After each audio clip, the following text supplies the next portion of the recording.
Hello friends, Guido here. Today we will be reading Circumference and the Great Knight of Angleland, a math adventure by Sydney Neuschwander, illustrated by Wayne Gihan. Hope you guys enjoy.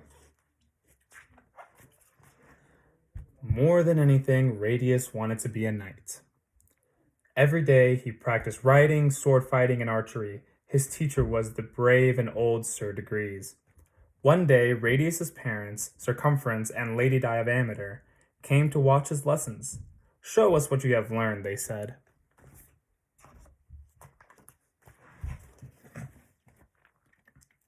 In the riding ring, Radius mounted his horse and Sir Degrees gave directions. "Knightly right angle, trot!" shouted Sir Degrees. Radius rode his horse at a trot to the center of this ring and made an exact right angle turn. It formed a perfect corner. "Now, double the right angle and make a straight angle," called out Sir Degrees. Radius rode at a full gallop straight across the ring. He came to an abrupt stop right in front of his parents. "Wonderful!" they exclaimed. "You have learned so much."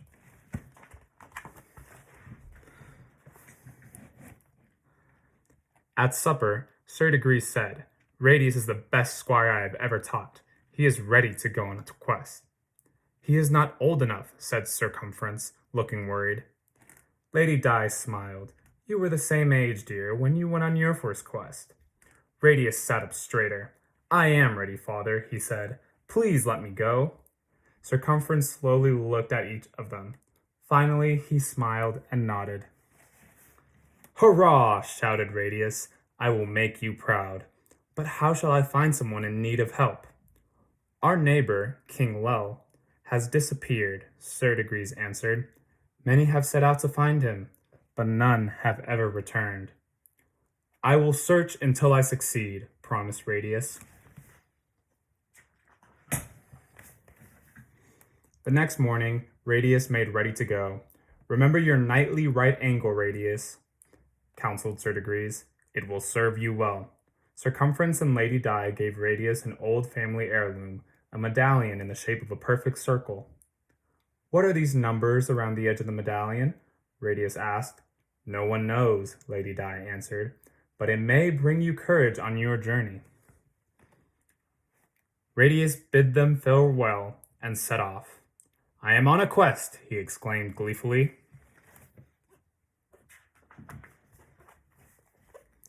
Radius rode for many days through the countryside.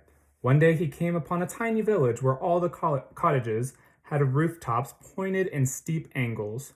"What a quaint little town," thought Radius. "Mother would call it cute." He asked a villager about King Lel. "His castle lies beyond the mountains of Obtuse," said the villager, pointing to the east. "But take heed, there are tales of strange creatures and dangerous labyrinths. No one traveling there has ever returned." "I hope to be the first," said Radius. "Farewell, and thank you." Up and down through the mountains of Obtuse, Radius rode eastward.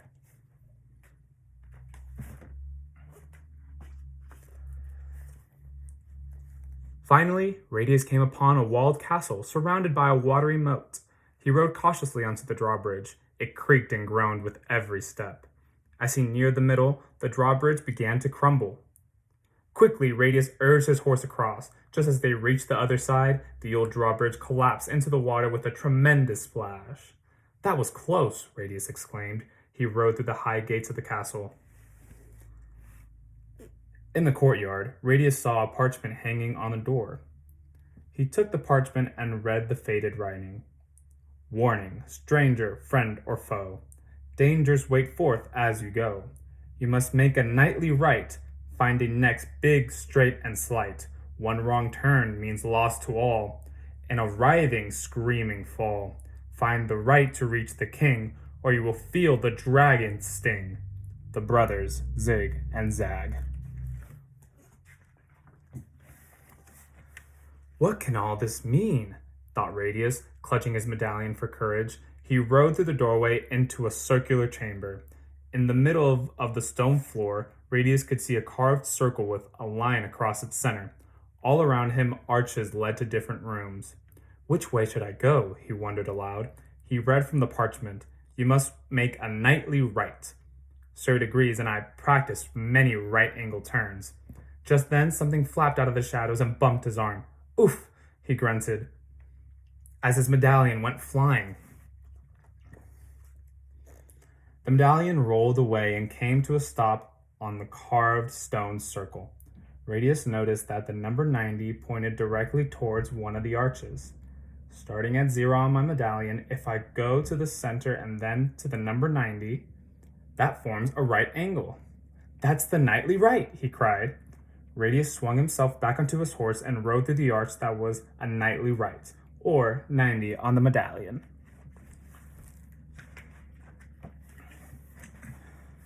The way was dark and damp. Around him, unseen things scuttled in the corners, but the light of a flickering candle.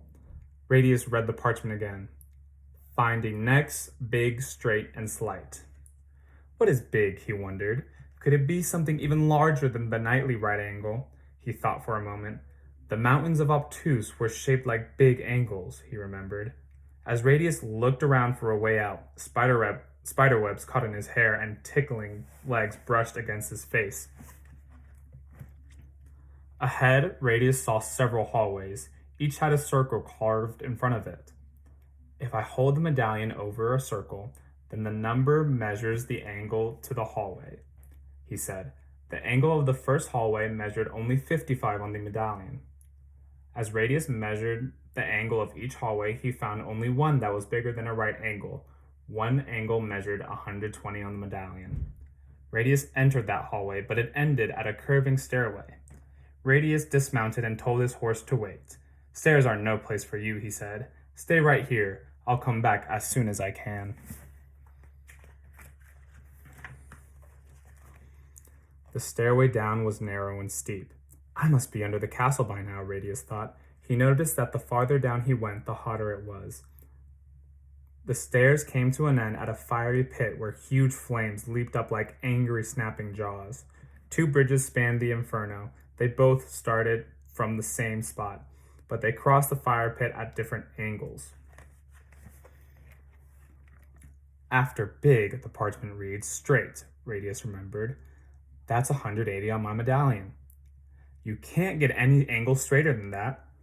He took a deep breath and ran across the bridge that went straight over the roaring fire. On the other side, Radius heaved a sigh of relief. He opened a heavy door and entered a dark tunnel. The door clanged shut behind him.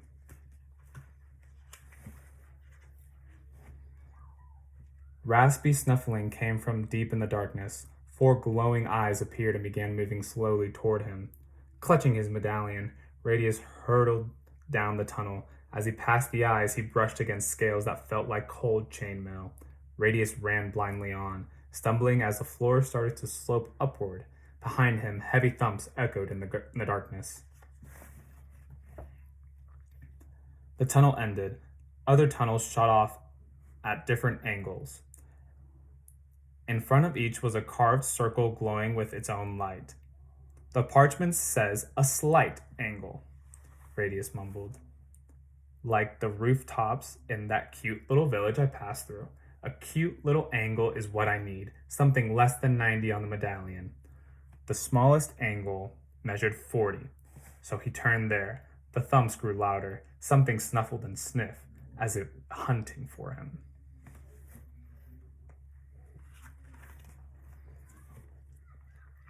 Radius ran through the darkness. Next will be the right to reach the king. Another nightly right angle of 90. At least the last angle will be easy, he gasped. He was wrong. In the dim light, he came across 4 corridors. All seemed to be right angles. Fingers crossed, fumbling, he measured quickly with the medallion. 90, 90, 90, and 90 again. Slow down, Radius told himself, and measure once more. He carefully lined up the medallion and read the numbers. The first angle was 93. Too big, he said. The next angle was 85. Too small, he muttered. The third one was 89. Almost right, he said. Then there was a great whooshing sound and thick smoke filled the tunnel. Radius was caught inside a dark cloud. Coughing and sputtering, he felt his way along the remaining corridor. I hope this is the one, he whispered. Thump, thump, thump. Something was lurching toward him. He stumbled. Suddenly, Radius ran into a wall of stone. He was trapped. The thumping grew louder. Whatever it was big, and it was right behind him. Radius turned around and stood with his back to the wall. His arm bumped into a latch, a handle. He pushed with all his strength, and a door swung open. Brilliant sunshine met his eyes. Welcome, a voice bellowed. Who might you be? Radius squinted into the brightness. I am Radius, son of Sir Cumference and Lady Diameter, and squire to Sir Degrees. I am searching for King Lel. It seems you have found him, chuckled the king. But how did you do it? Radius bowed. My medallion helped me figure out which paths to take. Knowledge gave me the courage to keep going, he explained, but there were frightful things in there.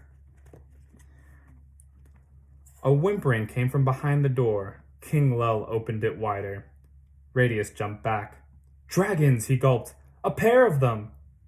They are my loyal pets, the Lel dragons, explained the king. He scratched their heads. The poor beast and I were trapped in the maze by my evil cousins Zig and Zag, but we are free now that you have found the way through the labyrinth. Young squire, he continued, anyone brave enough and smart enough to figure out that maze deserves his knighthood.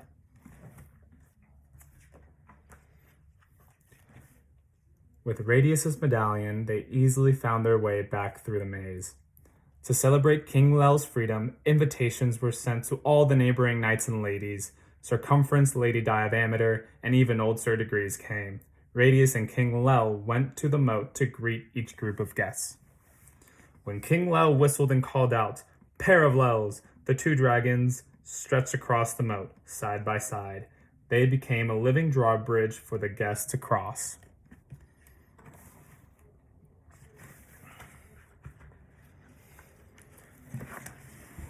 Everyone asked Radius how he found his way through the maze. I discovered the secret of the medallion, Radius said. The numbers divide a circle into 360 parts.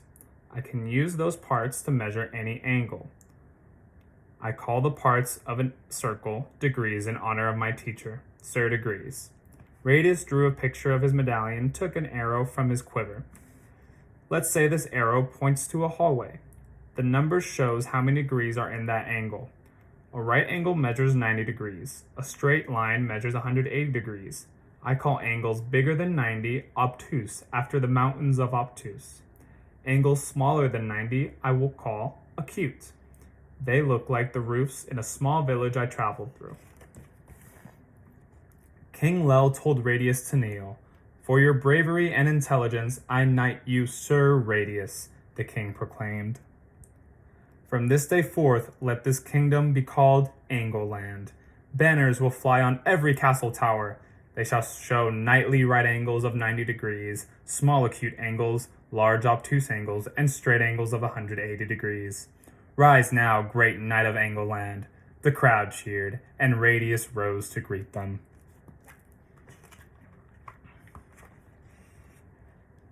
Angleland was the only kingdom to have a castle with a living drawbridge. The cry, "Pair of Lels," brought the two dragons over the moat.